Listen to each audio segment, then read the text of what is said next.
परमपिता परमात्मा कबीर जी की प्यारी आत्माओं, परमेश्वर की असीम रजा से, अपने पिता की असीम कृपा से आज इस घोर कलयुग के अंदर अपने को धर्म कर्म करने का प्रॉपर ज्ञान हुआ। विशेष ज्ञान विधिवत और सच्चा ज्ञान, सच्चा भगवान, सच्ची भक्ति और आपको पूर्ण सतगुरु प्राप्त हुआ। जो इस गंदे लोक में आकर हम परमात्मा को फिर भुला दिया हमारे को, भूले नहीं। ये त्रिगुण माया, रविगुण धर्मा से निकल रहा है गुण, सतगुण विष्णु जी से, तमगुण शंकर जी से हमारे ऊपर इतना जबरदस्त प्रभाव रखता है कि हम सब भूल जाते हैं और इनसे प्रेरित होकर के सारे उल्टे काम करें। ब्रह्मा जी के गुण से या ठाठ बाट की इच्छा होती है, राजपाट की इच्छा होती है और संतानों उत्पत्ति बाई फोर्स कराई जाती है।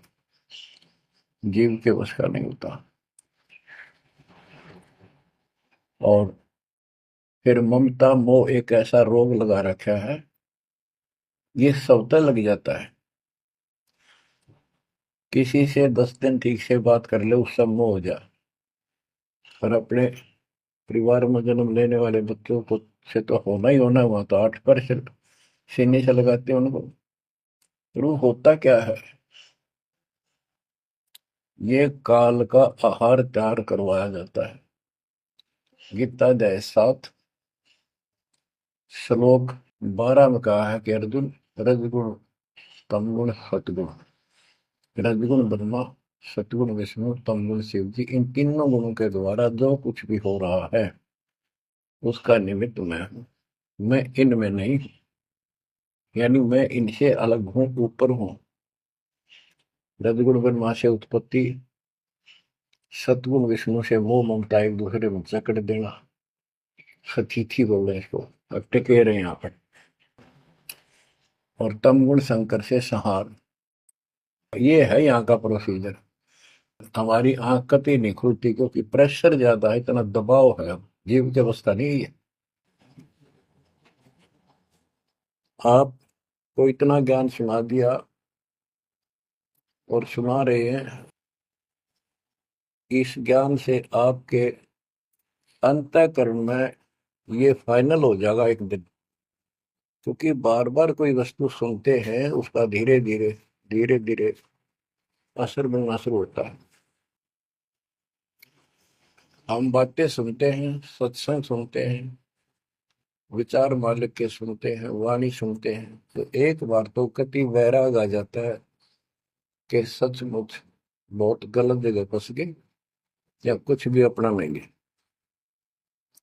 और उसके थोड़ी सी देर के बाद, क्योंकि मेरे को और काम भी करने होते हैं, ये व्यवस्था यहाँ की ऐसी है, तो फिर शाम तक कति भूल पड़ जाती है। बस मंत्र कभी कभी याद आ जाते हैं, करने हैं।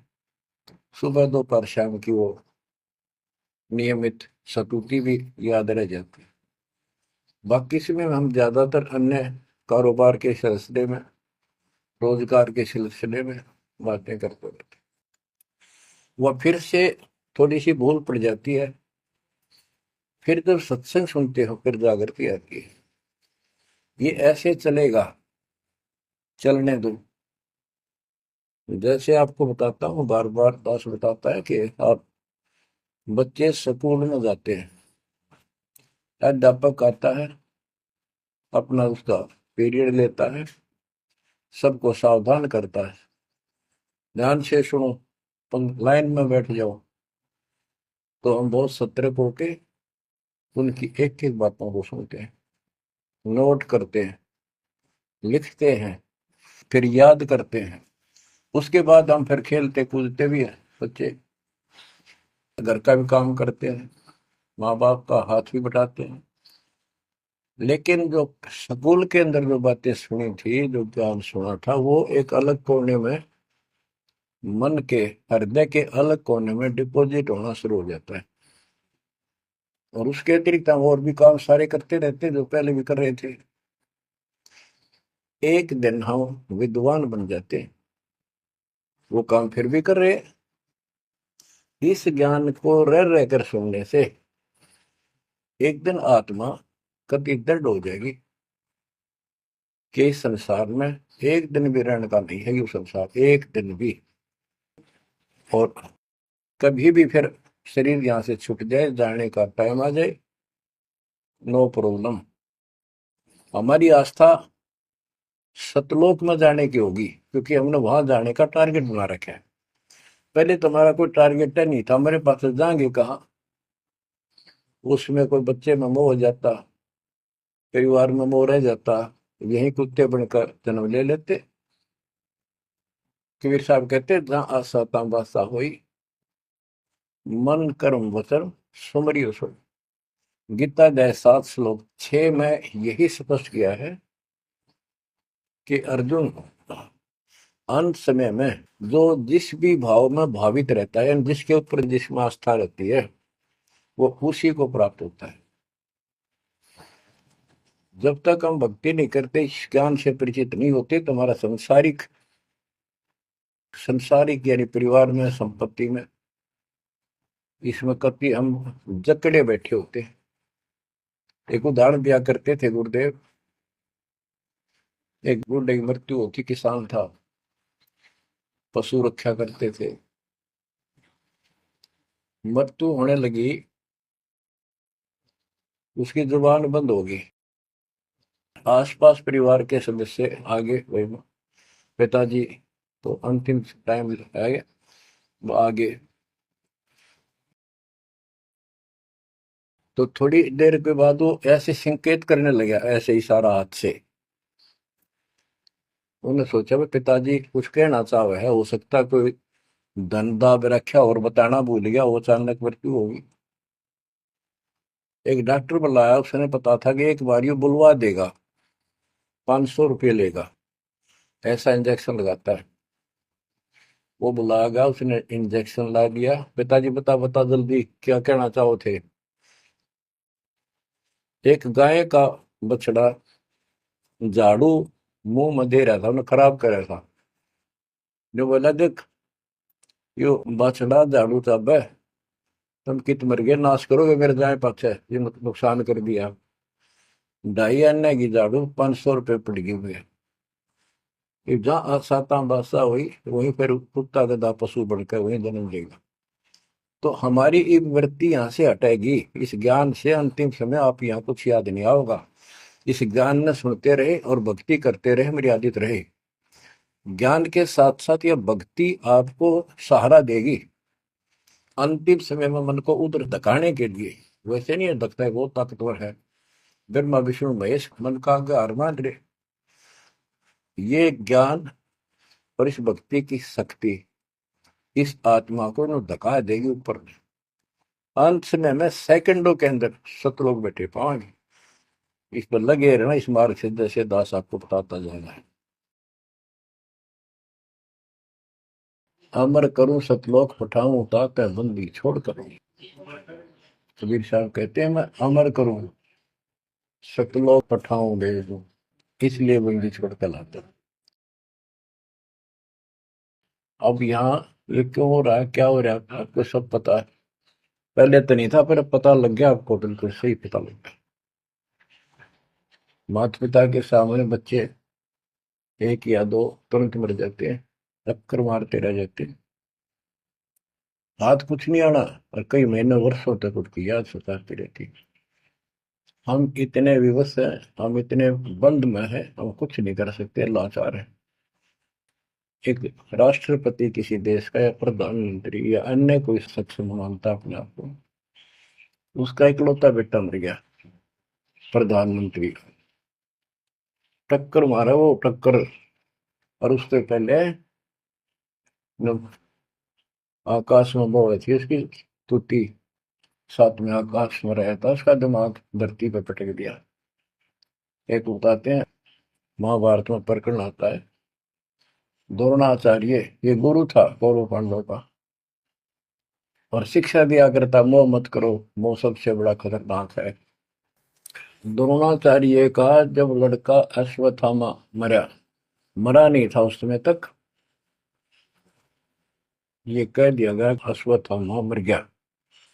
वो झूठ बुलवाई गई थी श्री कृष्ण में प्रवेश काल द्वारा कि एक अश्वत्थामा नाम का हाथी था, उसको मार दिया गया।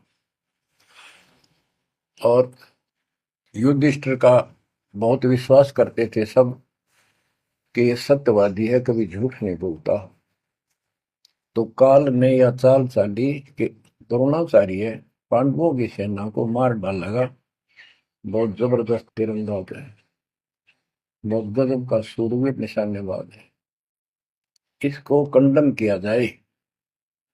तो उसको कंडम करने का तरीका अपनाया कि इसको ये झूठी खबर फैलाई जाए कि अश्वत्थामा का बेटा मर गया युद्ध में, फिर ये पागल हो जाएगा।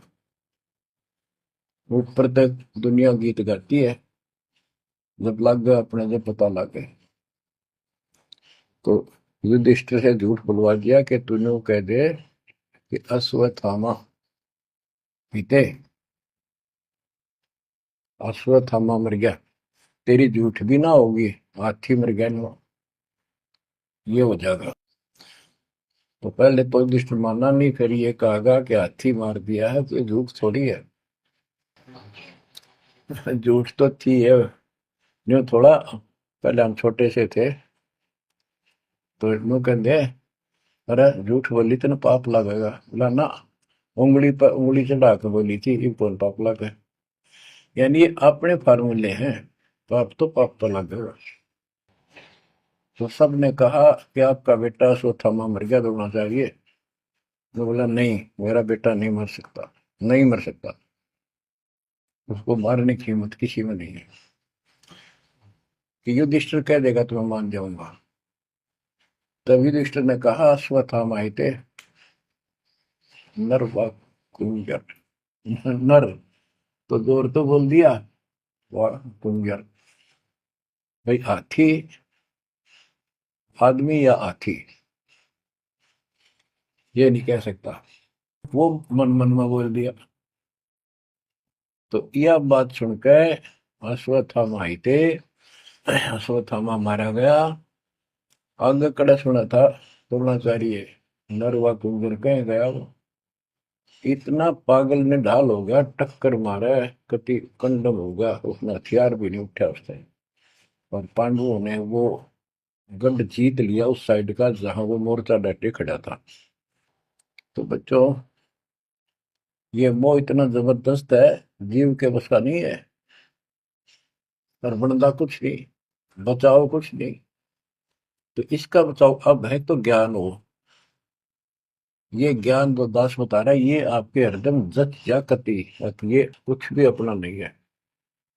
100 की 100 साची है, पर मन मानने तैयार नहीं, आत्मा को दबाए रखा है। ये सब काल आहार हमसे पैदा कराया जाता, जैसे कसाई बकरे पालता है। कसाई बकरे पालता है, उनके लिए चरागाह बनाता है, सुंदर तालाब बनाता है पानी पीने के लिए, उनके लिए छाया, गर्मी, सर्दी, ओलों से बचने के लिए शेड डालता है। पहले झोंपड़ी डाला करती थी, तो उस घास फूस के और लकड़ी, अब टीनों का शेड बनाते, पंखे लगा दिए गए। और ये समझो कि जैसे कसाई ने 3 पाली रखे हैं नौकर, एक बकरे मोल लाके वहां छोड़ता है, दूसरा उनकी पालन पोषण करता है, और तीसरा उनमें से निकाल के और अपने कटवा देता, बेच देते हैं, कसाई को सौंप देता है। ये प्रोसीजर है यहाँ पर।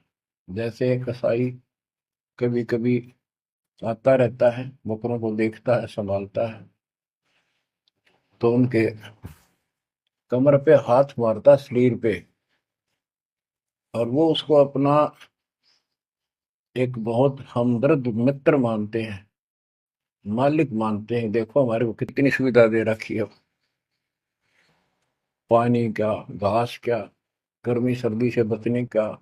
वो देखता तो हाथ मार के ऐसे है कि ये कितनी कीमत का हो गया, कितना मांस है इसमें। और वो समझते ये प्यार करे हमारे से, कसाई लाड करता है, वो भी उसको प्रतिफल में जीभ से चाटते हैं, उसका हाथ प्यार करते हैं।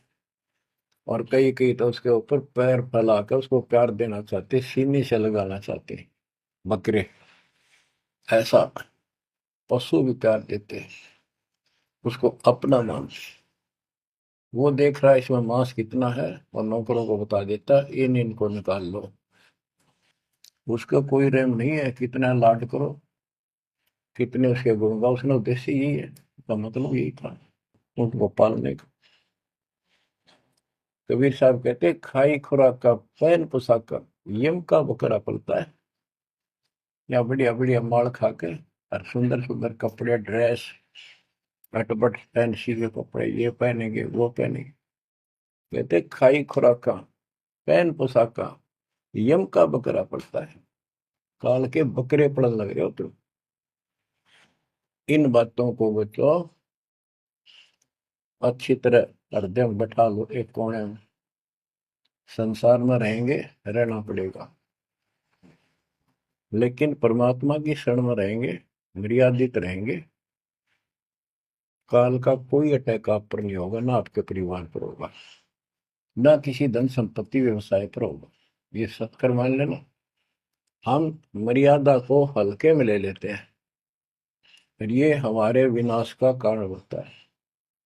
गलती हम करते हैं, कोई काल का ऐसा अटैक आने का समय हो गया और वो नुकसान हो गया, तो भक्ति और छोड़ देते हैं, हो गया सर्वनाश। भक्ति छोड़ दी, भगवान की शरण छोड़ दी, फिर और कहाँ ठिकाना रह गया। कटी पतंग हो गई। कटी पतंग का कोई अस्तित्व नहीं रहता, कुछ देर उड़ जरूर सकती है, अंत में पता नहीं कि कर पेड़ बबूल के पेड़ में उलझ कर फड़फड़ कर कपाटती है। ऐसे फंसे रह जाओगे तुम इस काल के जाल में, कांटेदार झाड़ियों में, इस गंदे लोग। तो बच्चों इस बात का सख्त ध्यान रखो, यदि आपने यहाँ से निकलना है मर्यादा ना टूटे। और मर्यादा ये पता नहीं कितनी प्रकार से टूट जाती है। जैसे हमने किसी को सेवा दे दी, भाई क्या सेवा कर लो, शुक्रिया दाता का, मजदूरी मिली खुश हुई, फिर कह दिया ये त्याग दे, छोड़ दी, दूसरे को दे दी। बता फिर दुख क्यों मानना। फिर दुख मानते, मैं ये समझा, इतना ज्ञान होकर भी तुम ऐसी बातें करते हो, तो शुक्र मनाओ और 100 बार हाथ जोड़ के भाई बहुत अच्छा, गुरुदेव का आदेश है कि भाई सेवा कर लेगा, मुझे भी और सेवा दे दियो कोई, मेरी नीयत से सेवा करने की। अन्ना मिला तो अपना सबर करे, भक्ति करे, सत्संग में जाओ। 100 सेवा है असल में करने वाले को, बहुत सी सेवा होती है। तो एक बात का बंद कर नहीं बैठना चाहिए। ये प्रार्थना आती है, मेरे को कोऑर्डिनेटर की सेवा फेर दियो, ये भी कमजोरी है। जैसे एक डॉक्टर के पास बूढ़ा आदमी गया, कमजोर सा, और दोस्ता में अस्थि पिंजर बने जा शरीर का, जाके बता डॉक्टर जी मैं खड़ा होता हूँ तो चक्कर आते हैं, क्या करूँ। डॉक्टर बोला कमजोरी है, वीकनेस ऑफ बॉडी। बोला पिंडी दुख है, पिंडी पैरों की। डॉक्टर बोला कमजोरी है। फिर वो वर्द बोला जी मेरे सारे शरीर में भड़कुआ रहती है, यानी सारे शरीर में दर्द सा बना रहता है, चबक चबक नाड़ी करती है। डॉक्टर बोला कमजोरी है। वो वर्द गुस्सा होकर बोला डॉक्टर ने, तो डॉक्टर है गम चक्कर है, एक का बात जाना है कि कमजोरी है, कमजोरी है, और भी तुम्हें बताओगा। डॉक्टर बोला ये भी कमजोरी है, this is also due to weakness. ये क्रोध भी कमजोर आदमी ने घनाया कर, यह भी कमजोरी है। तो बच्चों यह सारी कमजोरी है जो मर्यादा से नारी हटकर करोगे, चाहे कुछ भी कर लियो। मर्यादा को हल्के में ला लो। जैसे हमने इतने सारे नियम बना दिए, भक्ति करनी है तो इनका पालन करना पड़ेगा, नहीं तो फिर गधे बन कर कुमार के नियम में चलना पड़ेगा। एक कदम भी अपनी मर्जी से नहीं जा सकते, बैल बनकर नाथ डल जाएगी, छच्चर बनकर बग्गी में दौड़े जाओगे रेड़ी में, फिर चलेगी क्या आपकी मर्जी। असंग जन्म तन मृत्या हो गए, जीवित क्यों नाम रे, दुआ दस दर मद मैल मठ बोरे, बोर ना दे धरे रे। तो बच्चों जीवित मर लो, इन बातों को छाती में धर लो, हृदय में बैठा लो, कति मस्तिष्क में। ये संसार आपका नहीं है, ये परिवार आपका नहीं, ये संपत्ति या कार कोठी तेरी नहीं, गरीब काया तेरी है नहीं, ये माया कहां से हो। चरण कमल में ध्यान रख, इन दोनों को खो, इनको भूल जा, अपने गुरु जी के चरणों में ध्यान रख, उनके बताए दिशा निर्देश के आदेश से आधार से अपना जीवन निर्वाह कर। बच्चों आंख खोल लो, बार बार ये बातें बताई जाती हैं, जब ऊक चुक हो जाएगी फिर तो रोना शेष रहेगा, नथिंग एल्स। इस मार्ग में अहंकार इंसान को मारता है। किस चीज में अहंकार करो,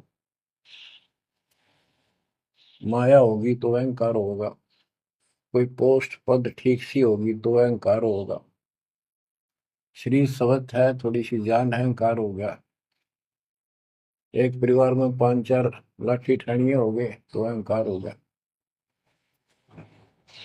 और अपने बॉडी की ताकत का अहंकार, और भी सैकड़ों कारण है जो इंसान के मन में दोष पैदा हो जाता है। तो ये इंसान का सबसे बड़ा खतरनाक शत्रु है। परमात्मा को अहंकार पसंद नहीं, और छोटी मोटी गलती को माफ कर सकता है। रावण था जिसे अहंकार नहीं छूटा, 10 मस्तक सर भी काट दिए, 10 बार काट दिए तो वापस दे दिए, ले भाई। ये सारा कुछ खेल कबीर साहब का किया, सारा कुछ। ये आत्मा परमात्मा की है, चाहे आज राक्षस है, चाहे कोई कसाई है, चाहे देवता है, चाहे ब्रह्मा विष्णु महेश है, चाहे कीड़ी आती छोटे जीव है, कोई स्त्री पुरुष है, बालक बच्चे जीव जंतु सब उसके हैं। काल चाहता भक्ति से खत्म हो जा, ये भक्ति में इनकी आस्था खत्म हो, मालिक चाहता है इनकी भक्ति में आस्था खत्म ना हो, फिर तो कति गए काम क्या है। जो भी जैसी साधना मालिक के नाम पर बैठ कर कहीं कर रहा है, उसके पिछले संस्कार से, उस भक्ति से जो उसको मिलना है, उसके साथ साथ परमात्मा उसको सहारा देते हैं। जैसे रावण ने सिर काट दिया शिव जी के निमित्त, तो भगवान के नाम काटा उसने, वो भगवान की खोज में निकला था, साधना गुरु गलत मिलने से उसको मार्ग गलत मिल गया। पिछले जन्म के संस्कारी ही इतने सेक्रीफाइस कर सकते, इतनी कुर्बानी कर सकते, वैसे नहीं हुआ करते, तो पिछले जन्मों में वो भगवान का भगत रहा है, फिर इतना बिगड़ गया कि राक्षस बन गया, तो उस मालिक ने उसको 10 शीश वापस दिए, लेकिन बकवाद करी तो अंत बुरा हुआ। उसके कर्म में जो सिद्धि सिद्धि की, उनसे धन दे दिया, वो धन भी यही छोड़ गया। गिरफ्त सर्व सोने की लंका होती, रावण शरण दी, एक पलक में राज विराजी, जम के पड़े दी, मन तो सुख के सागर बसरे, और न ऐसा यसरे। क्या मांगो कुछ थिर न राही, देखत नैन चला जग जाई, एक लख पूत सवा लख नाती, उस रावण का आज दीवान बाती। एक पुत्र मांगते फिरते हैं, एक बेटा देते, हे भगवान बेटा हो गया। बेटियों की तो हम गिनती नहीं करते, बेटा चाहिए बेटा। वो किस लिए उगलछमी पैदा कर रखी थी कि बेटा ना हो तो गति नहीं होगी माँ बाप की, क्योंकि अंत समय में जेठा बेटा, बड़ा पुत्र माँ बाप का अंतिम संस्कार कराए, यानी उसने फूका है, फिर उसकी अस्थि डाल का है, फिर उसकी क्रियाक्रम करावे, तो उसकी गति हो। और जिसका बेटा नहीं, उसकी गति नहीं हो सकती, उसको तो संतान वाला मानते भी को नहीं, मना नहीं करते थे। अब तो ये चांदना होगा, रोशनी होगी, बेटा बेटी है, कितनी मूर्खता का काम था। लेकिन काल ने तो उल्टी पढ़ाई पढ़ानी, उल्टा रास्ते डालना, वो होना, एक परंपरा बनाकर बैठ गए, वो एक लकीर के फकीर होंगे। जैसे राजा दशरथ का सबसे बड़ा बेटा रामचंद्र था, उसको राज दे दिया। और बच्चों, फिर उसको वनवास देना पड़ गया मजबूरी में। रामचंद्र जी वनवास में चल पड़े। राजा दशरथ का इतना मोह था अपने बच्चों में, रामचंद्र में विशेष, और जो बिछुड़ा उसमें ज्यादा हुआ करे, तो दोनों चल पड़ा। महल के ऊपर चढ़ के देखा, दिखता रहा, फिर नहीं दिखा तो चौबारे की अटारी पर चढ़ गया। चौबारे पर चढ़ कर जहां तक उससे दिखा, फिर मुंडेर पर चढ़ गया, एडी ठाई गिर गया, वहां से जमीन पर गिर गया, गिरते मर गया। अब रामचंद्र वापस नहीं आया, उसका अंतिम संस्कार किसने करा? वो पूछने वाला वे मंदबुद्धियों ने जो दुनिया को भ्रमित क्या करते थे, किसी की अकल वहां नहीं गई वहां तक। जेठा बेटा था ही नहीं, फिर उसके अंतिम संस्कार किसने करे? दूसरे ने करे होंगे। तो ये बात कहने की है, तो इसका मतलब उसकी गति हुई नहीं, बेटा होते हुए भी अंतिम संस्कार नहीं कर सका। तो इन बातों ने छोड़कर सतगुरु कबीर साहब द्वारा जो ज्ञान दिया है, इस पे दृढ़ हो जाओ। देखो, हमारी सारी बात उल्टी है। भक्ति मार्ग में बेटा है, बेटी है, अच्छी बात है। परमात्मा के चरणों में लग गए दोनों, तो हम तो बरी से हो गए, क्यों? भगवान आप पर खड़ा हो गया। और बेटा भक्ति नहीं करता, बेटी करती है, तो एक कौड़ी का नहीं हो बेटा किसी काम का। कबीर साहब कहते हैं, राम रटत कन्या बली, शक्र फलाना पूत, छेरी के गलगल थना, छेरी के गलगल थना, जिसमें दूध न बूत। बकरी के गल में एक खाल लटका रहा थन के साथ, व्रत की खाल। कहते वो बेटा था गल का, ऐसे वजन है सिर पर, बेमतलब का व्रत का दिखावा है। और वह बेटी अच्छी, राम रटत कन्या बली, सकट बला ना पूत। तो बच्चों, ये दातम मार्ग है, इसमें सारी बातें पहले से विपरीत है। देखो, बेटा ना होगा, बेटी बेटी होगी, तो यहाँ सृष्टि नहीं चलेगी। और बेटी बेटी होगी, बेटा नहीं हुआ, तो भी दिक्कत संसार की सृष्टि में आ सकती है। बाकी भगत का कोई फर्क नहीं पड़ेगा। इन बातों को जो दास कहता है, इनको एक सामान्य बातें ना समझना, निष्कर्ष है इस जीवन का। जिसके बेटी नहीं है, तो उसको ये तड़प रह जाती है बेटा होता, या भूल के भी ना करना। इन बेटे वाले ने देख लो कितने सुखी, टाइम पर रोटी नहीं, चाह नहीं भी तरसे बैठे बैठे। वो सोचे बड़ा दे देगा, छोटा सोचे बड़ा आप दे देगा, बड़ा सोचे छोटा कह देगा। बड़े बेटे आख्या में आंसू बुढ़ा में।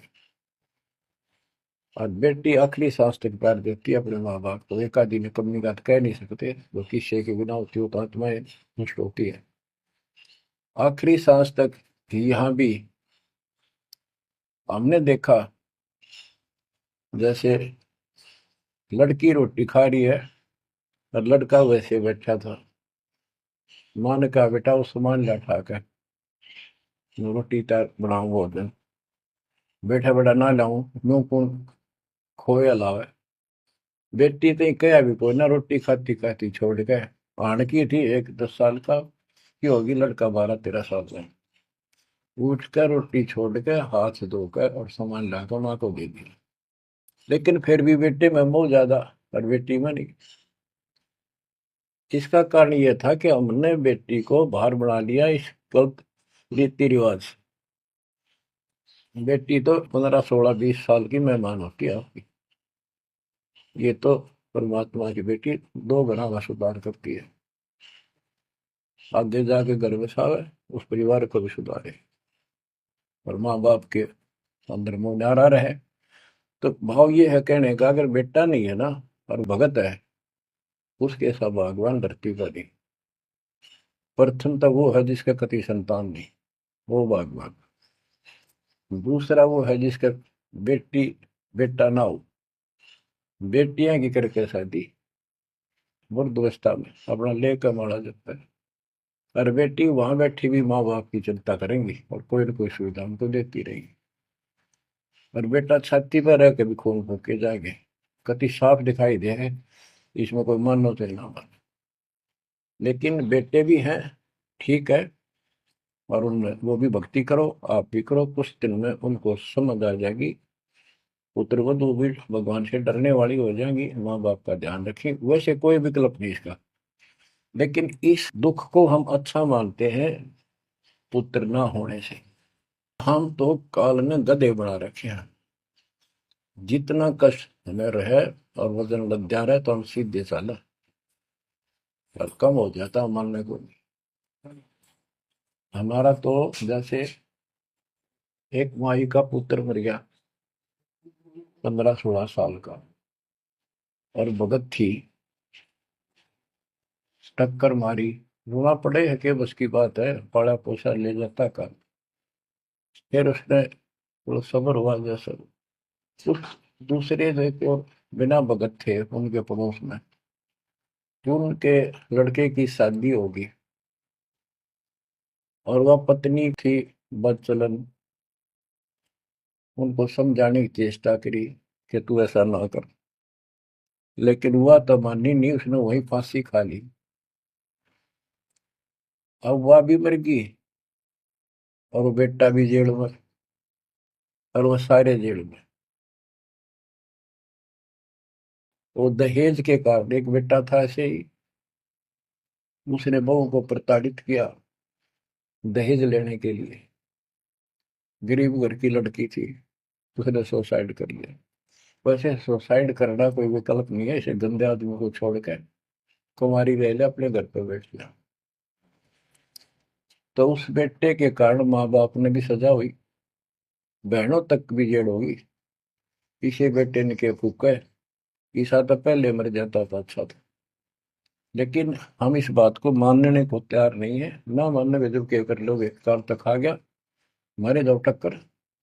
तो कहने का भाव ये है कि इन विचारों से अपने मन को सेट रखो, परमात्मा जो करता है वो सही करता है। जैसे आपको बताते रहते हैं, एक बार हजरत मूसा जी, यहूदी धर्म के प्रवर्तक में, से किसी ने पूछा सत्संगी ने कि आज के दिन सबसे बड़ा इल्म वाला यानी ज्ञानी कौन है, उसने अपने आप को बताया। तो उसका अल्लाह बोला, जिसको खुदा मानते हैं, जिसने कुरान का ज्ञान दिया, बाइबल का दिया। कि मूसा तने ये बात बहुत गलत की, मुझे अच्छा नहीं लगा, तूने अपने आप को कैसे कह दिया मैं सबसे विद्वान हूँ। अब मूसा जी भी अपनी जगह ठीक थे जी, यो ज्ञान आपसे प्राप्त हुआ, आप भगवान खुदा हो, और खुदा जो ज्ञान देता हुआ सबसे उत्तम होता है, मैं उसी के आधार पर कह दिया। बोला नहीं, तेरा ज्ञान तो अल खिजर के ज्ञान के सामने पास भी नहीं, कुछ भी नहीं है। तो अल खिजर के पास मूसा जी पहुंच गए। अल खिजर जी ने कहा, कबीर साहब थे वो, कि मेरी तो बातों को माननेगा नहीं, विश्वास नहीं करेगा, जो मैं को बातें माननी पड़ेगी, कोई ऑब्जेक्शन नहीं होना चाहिए, और बोल लेगा नहीं, सुन देखता देखता रहिए।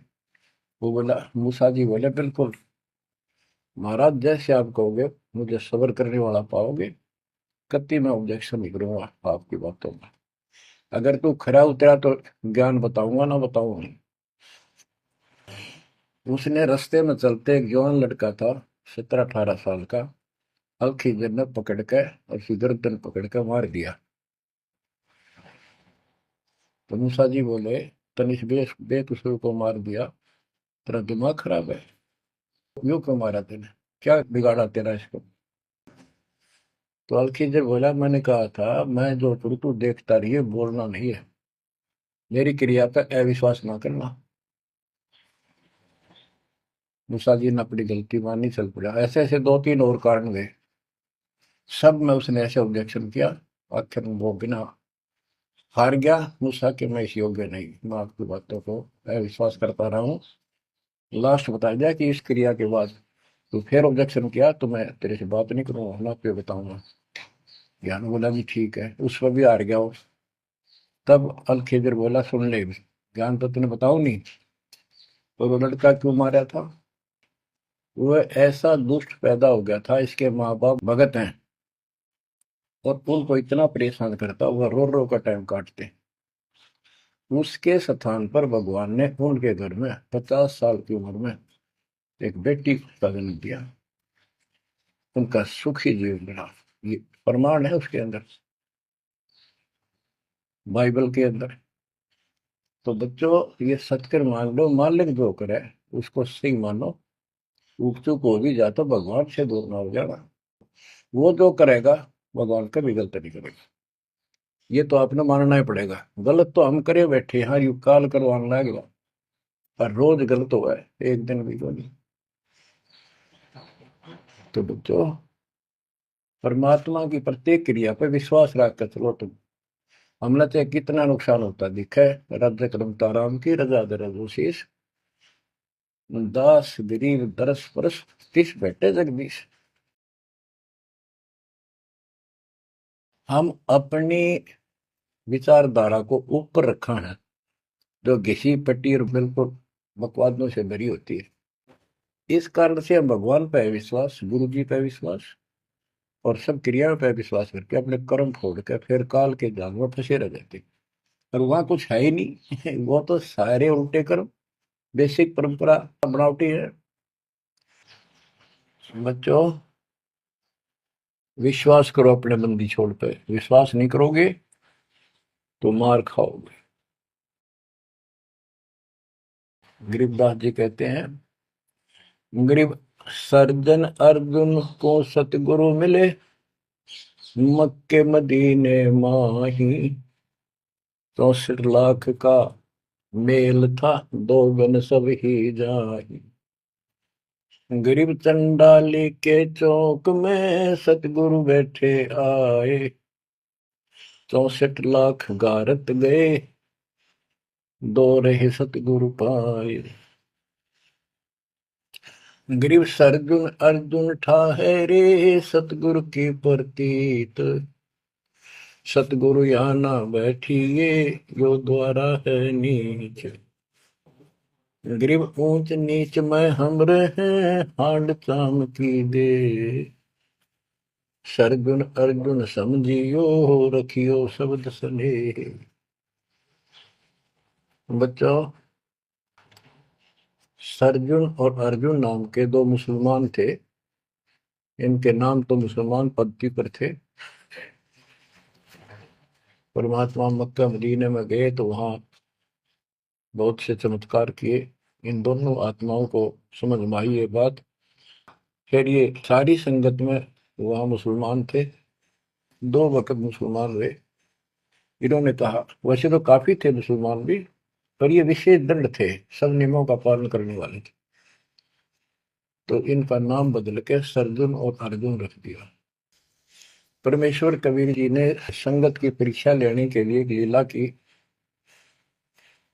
कि ये विश्वास करते हैं या नहीं करते हैं।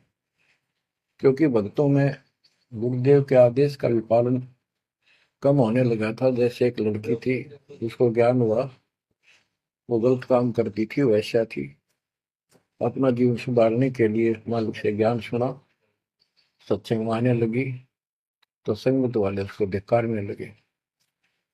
गुरु जी से बताया, गुरु जी ने सत्संग के बाद उनसे कहा, भाई आपने इस चीज से कोई लेना देना नहीं, कोई सत्संग सुनेगा नहीं तो आत्मा कैसे साफ होगी, कपड़े को पानी साबुन लगेगा नहीं, उसका मैल कैसे उतरेगा। फिर भी वो जैसे तैसे अटपट करते रहते हैं। एक दिन मालिक ने परीक्षा ली, एक लड़की उस वैश्या को हाथी पर बैठाया, हाथी किराए पर लिया, हाथ में गंगा जल, सफेद पानी बोतल में भर लिया जैसे शराब हो, लड़की के कंधे पर हाथ रख लिया, सारी काशी में घुमा दिया, साथ में रविदास जी थे। तो जितने भी सबको पता चलता है, लोग देखते गए, शिष्यों को बुला बुला के लाओ, देख हम तो क्या करते, वहां पर वैश्या तक जाती है, दुल्हा कैरेक्टरलेस है। पहले तो हम भगवान कहा करते उसको, इतने सुख दे दिए जो मैं जान निकली पड़ी थी, टोटला दुखी कर रहा था, शरीर में कष्ट थे, कहीं सुबह का रोटी भी नहीं थी, और इतने ठाट कर दिए गुने दिनों में। जब तो भगवान थे, आज वो शैतान लगे। ये हमारी कमजोर बुद्धि, जीव बुद्धि की सोच थी। सब परमात्मा को छोड़कर दूसरी साधना करने लग गई। गरीबदास जी कहते, बड़ुआ बड़ुआ सब कहे कोई ना जाने खोज। क्यों ऐसे किया था उस मालिक ने, इसको कोई नहीं समझ सका। दास गरीब कबीर कर्म, बट सर का बोझ। कि वो इतने शिष्य बना लिए थे, उसका भार गुरु पे होता है उनको पार करने का। और वो सारे निकम्मे हो गए थे, अविश्वास कर रहे थे, मर्यादा का पालन नहीं करते थे, तो एक का झटके में सारे आप पड़ गए, वो भार सारा उतर गया। तो उस समय अर्जुन सर्जुन बाहर गए हुए थे, उनका ड्यूटी लगाई थी, तू जाया करो मुसलमानों के मेला में, वहां समझाओ लोगों को। तो मक्का मदीना से ये आए। उस समय सारी लीला हो चुकी थी, और कबीर साहब उनकी परीक्षा के लिए उस दिन भी उस लड़की के घर जा बैठे, वैश्या के आंगन में। अर्जुन सर्जुन को बताया कि गुरुजी तब भाई कति गिर गए, जुल्म कर दिया सरेआम, वैश्या के साथ साथी में घूम रहे थे, शराब पी रहे थे। अर्जुन सर्जुन को विश्वास नहीं हो रहा था कि ऐसी क्या बात कर रहे हो, ऐसी बात कहने से ही पाप लगता है गुरु जी के प्रति, तुम ये बोल क्या रहे हो। तो एक बोला, मैं अभी देख का हूँ, आज भी वहीं बैठे ना, एक ही ना, तो जा देख ले, देख लो जाके। वो दोनों वहां गए, परमात्मा बैठे थे, लड़की पैर दुबारी, गुरु जी बैठे चारपाई पे, बेटी बैठी नीचे। तो गुरु जी को शिक्षा देते हैं, गिरिव सर्जुन अर्जुन ठहरे, सतगुरु के प्रतीक। यानी उनने कुछ दृढ़ता दिखाई थी, फिर जाके देखा तो वहां सतगुरु से बोले, सतगुरु आना बैठिए, यो द्वारा है नीच। हे सतगुरु, आप यहाँ ना बैठो, ये तो एक नीच औरत का घर है। परमात्मा बोले, गरीब ऊंच नीच में हम रहे, ये हाड चाम की दे, तुम्हारी हाड चाम की दे है, इसकी कोई। अर्जुन अर्जुन समझियो, रखियो शब्द स्नेह। तुम समझ जाओ, अपनी भक्ति कर लो, जो नाम दिया, इन बातों में कुछ नहीं दे रहा। तुम गुरु को शिक्षा देते हो तो मेरे गुरु हो गए। ऊंच नीच में हम रहे, ये हाड चाम की दे, सरजुन अर्जुन समझियो, रखियो शब्द स्नेह। तो उनकी आंखें जब खुल गई, पैर पकड़ लिए, माफ करो गुरुदेव, मेरे नीच आत्मा है, हमसे बड़ी भूल होगी, क्योंकि वो चाहती उनको भक्ति। फिर परमात्मा ने कहा, बेटा कितनी बात बना लो तुम, मेरे प्रति वो भाव थारा हो नहीं सकता, तुम्हारे मन में मैल आ चुका है, और ईब मेरे इस शरीर से गुरु रूप से तुम पार नहीं हो सकते।